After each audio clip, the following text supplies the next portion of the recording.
última ponente de esta sesión es Mónica Villoslada Balbuena, que es graduada en Biotecnología por la Universidad de León, máster en Biotecnología Ambiental, Industrial y Alimentaria en la UPO, la Universidad Pablo de Olavide, y que desarrolla su tesis doctoral dentro del grupo de Genética y Bioquímica de lípidos de semilla. Creo que Mónica Venegas, la doctora Mónica Venegas y Joaquín Salas son tus directores de tesis. Sí, correcto. Y bueno, ella tiene una beca FPI adscrita al proyecto de investigación En Vigor de su grupo de investigación y nos va a hablar de las bases moleculares de los nuevos fenotipos de girasol alto esteárico. Tienes la palabra, Mónica. Durante 10 minutos yo te avisaré cuando quede un poquito, ¿vale? Gracias. Muy bien. Bueno, pues como ya os ha dicho Ana, yo soy biotecnóloga, soy Mónica Villoslada y trabajo en las bases moleculares en nuevos fenotipos de girasol. Hoy estamos en el Instituto de la Grasa, como ya todos sabéis, donde yo trabajo en el grupo de Genética y Bioquímica de lípidos de semillas. En mi grupo de investigación tratamos de averiguar cuáles son los genes responsables de que en algunas plantas acumulen aceite en sus semillas y también tratamos de obtener nuevos aceites más saludables. Mi objetivo hoy es que sepáis responder a esta pregunta. ¿Son todas las grasas igual de saludables? Seguramente os imagináis la respuesta. La respuesta es que no, pero queremos que sepáis mejor por qué. Para ello, quiero poneros en situación de que vamos a preparar una receta de donuts. Hoy es San Valentín, pues. Y para ello he buscado diferentes recetas y veo que siempre hace falta utilizar mantequilla o manteca de cerdo, siempre grasas sólidas. Y bueno, yo quiero hacerlos un poco más saludables, entonces llamo a mi madre y le pregunto, oye mamá, ¿no sería posible cambiar la mantequilla por aceite? Pero me dice mi madre que ni hablar, que no puedo, porque la mantequilla, la grasa sólida, es la responsable de darle la textura a la bollería, y además de que tenga esa sensación tan placentera que sentimos cuando mordemos un donut y se deshace en nuestra boca. Pues bien, si sustituyésemos la mantequilla por aceite, el donut no tendría esa textura y esa palatabilidad. Entonces, quiero hablaros de los ácidos grasos para que entendáis mejor por qué ocurre esto. Los ácidos grasos son el componente principal de las grasas y podemos clasificarlos según el número de dobles enlaces en dos tipos. Los dobles enlaces también se conocen como insaturaciones. Tenemos por un lado los ácidos grasos saturados.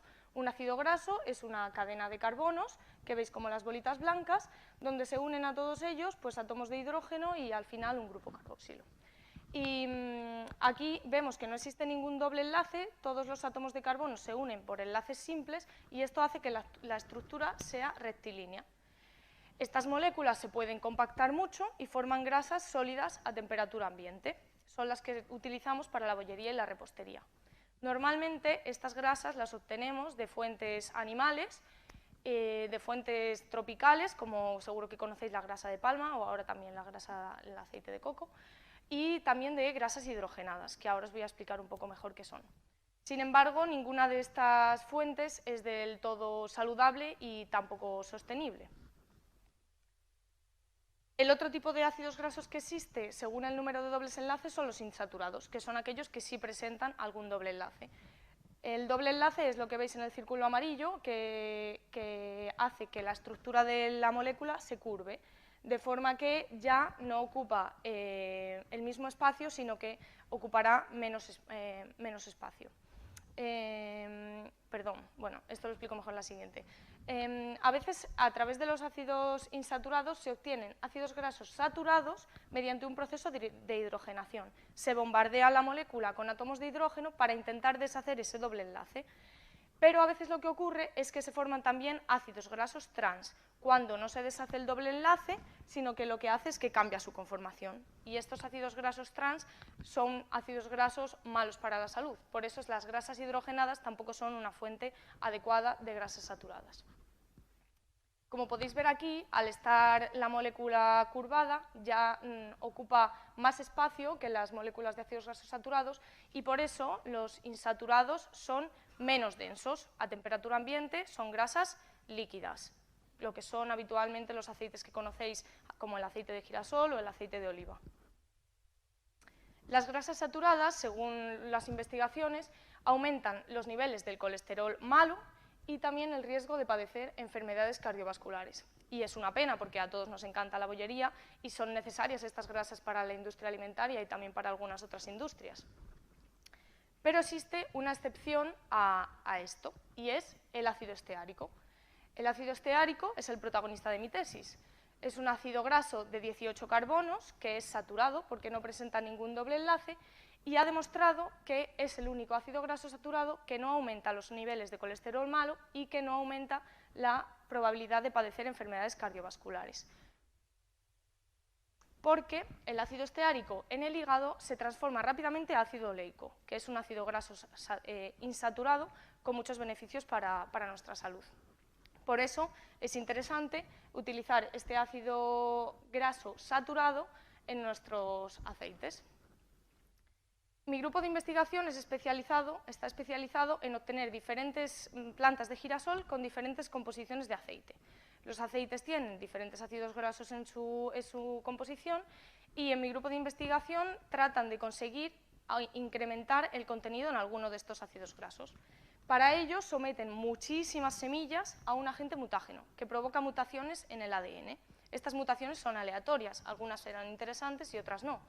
Después, todas estas semillas se siembran y se analiza la composición de aceite de estas plantas, esperando encontrar alguna con un contenido de aceite diferente e interesante. Se han encontrado algunas variedades con un fenotipo esperado, es decir, una composición de aceite más interesante para nosotros que la composición normal. Y es que algunas tienen alto contenido en ácido esteárico, ese ácido graso que os comento que es saturado, pero que no es malo para la salud.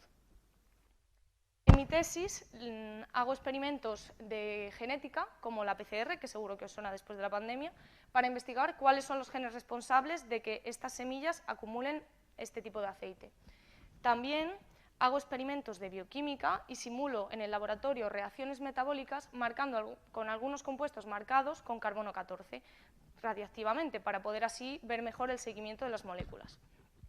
Y también hago experimentos en otros organismos modelos mucho más sencillos, con los que es más fácil trabajar que con la planta de girasol. Son bacterias como Escherichia coli, levaduras como Saccharomyces cerevisiae o una planta muy sencilla que se suele utilizar en investigación en biotecnología vegetal, que es Arabidopsis thaliana.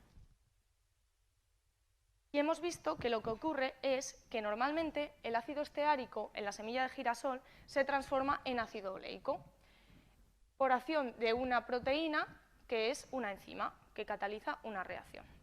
Esta proteína, sin embargo, en las variedades que acumulan alto contenido de ácido esteárico no hace su función correctamente, de forma que todo el ácido esteárico no se puede convertir a oleico y se acumula mucha cantidad en su semilla. Esa proteína es otra de las protagonistas de mi tesis que estoy estudiando y es la proteína SAT17, que tiene un nombre mucho más complicado, pero para que os quedéis con ella, es la SAT17. Y en esta variedad tiene una mutación que hace que no pueda realizar correctamente su función. Quizá podéis pensar que esto es malo, pero lejos de ser malo, es interesante para nosotros, ya que gracias a que no hace su función, se acumula más esteárico en la semilla. También pueden existir otras enzimas implicadas en las rutas de síntesis de ácidos grasos en la semilla de girasol que estamos investigando para ver si contribuyen aún más a este rasgo.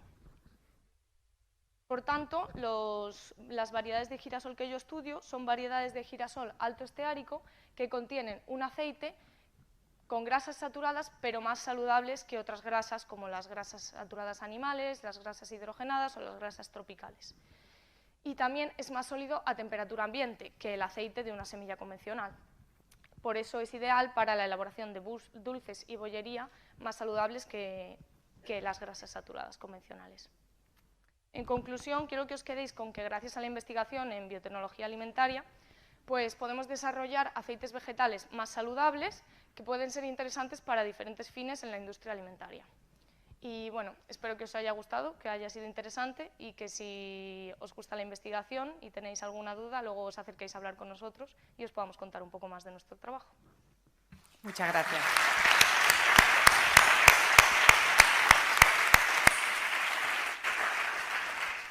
Muy buena la presentación y perfecto el timing. Muchas gracias, Mónica, porque vamos a cerrar justo.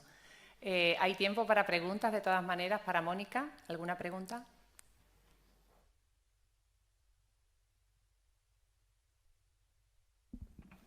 Bueno, Mónica, muchas gracias por tu presentación, me ha gustado mucho y te quería preguntar si en las variedades de girasol alto esteárico observamos alguna diferencia con respecto a las plantas silvestres a simple vista, porque ya que son enzimas que afectan al desarrollo de la planta, bueno, pues eso sí, a simple vista podemos ver alguna diferencia.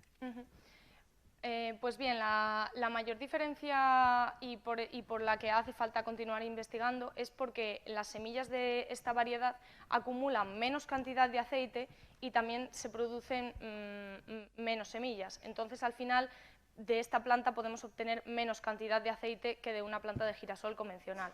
Entonces, mi grupo de investigación tiene una patente respecto a este aceite de girasol, una patente de alto esteárico y también alto oleico, pero hace falta seguir investigando y obtener nuevas variedades en las que podamos tener ese contenido enriquecido en un ácido graso concreto, pero también un buen contenido de aceite para que el rendimiento sea bueno y pueda ser interesante económicamente. ¿Alguna pregunta? Yo que te iba a hacer una pregunta entre personal y profesional. Cuando tú eliges dedicarte a la biotecnología o a la biología molecular en el área de alimentos, sabes que te pones un poco en el foco de una polémica, ¿no?, siempre muy controvertida desde el punto de vista de los consumidores, de lo que significa incorporar estas tecnologías o estas técnicas a la elaboración de alimentos. Me gustaría que hicieras una defensa o que elaboraras un poco el sentido que tiene tu trabajo y las ventajas que tiene trabajar con las técnicas moleculares que trabajáis vosotros, que utilizáis vosotros en vuestro grupo. Porque se oye hablar mucho de estos aceites son mejores, peores, hablando de aceites vegetales, por ejemplo. Vale. ¿No? ¿Qué crees tú que aporta ese trabajo, esa herramienta biotecnológica aplicada a la mejora de girasol, como hacéis en vuestro grupo? ¿Y qué interés tienen esos aceites? ¿Qué valor podrían tener en el mercado? ¿Vale? Gracias, Mónica. Gracias a ti. Pues el interés de obtener estos aceites es que la industria alimentaria tiene diferentes requerimientos para diferentes fines. Bueno, no solo la industria alimentaria, sino también otras industrias, como puede ser la industria cosmética, por ejemplo. Y no es que unos aceites sean mejores que otros, sino que unos aceites pueden ser más adecuados para un fin que otros. Por ejemplo, el aceite de oliva es un aceite con muchísimos beneficios, pero no es un aceite adecuado para algunos fines porque no tiene la misma estabilidad oxidativa o no resiste a las altas temperaturas como si pueden hacerlo otros aceites. O, por ejemplo, no tiene el mismo contenido de ácidos grasos saturados que puede tener un aceite de girasol con este contenido en alto esteárico. Sin embargo, puede ser bueno para otros fines. No hay unos aceites mejores que otros, simplemente tenemos que pensar en para qué queremos utilizarlos y intentar adaptar nuestra investigación para mejorar la composición de esos aceites vegetales y poder suplir las necesidades de la industria. Muchas gracias. Abuso de la posición. ¿Pero trabajáis con organismos genéticamente modificados o no? Nosotros trabajamos con organismos genéticamente modificados para realizar nuestras investigaciones porque, por ejemplo, las bacterias de manera habitual no tienen genes de girasol, pero nosotros tenemos que tener una plataforma para investigar con estos genes de girasol y esa plataforma, por ejemplo, son las bacterias. Sin embargo, este aceite del que yo os hablo no es un organismo que se conoce como transgénico porque no posee genes de otra especie, simplemente se ha modificado su composición de aceite por una estrategia de mejora genética clásica. Entonces está listo para ser aprobado, bueno, de hecho está aprobada su comercialización en el mercado y se puede comercializar libremente. Muchas gracias, Mónica. Bueno, pues esta sesión. Espero que os haya parecido interesante. Yo creo que el nivel ha sido buenísimo. Ya me gustaría a mí estar segura que los congresos a los que yo asista este año o en los próximos años van a tener un nivel, las ponencias, nada más que parecido a las 4 ponencias que hemos oído esta mañana. Espero que luego podáis aprovechar para preguntarle a estos magníficos 4 ponentes que hemos tenido las dudas que no os hayáis atrevido a preguntar en público. Muchísimas gracias a todos y enhorabuena a los 4 ponentes y a los organizadores. Muchas gracias.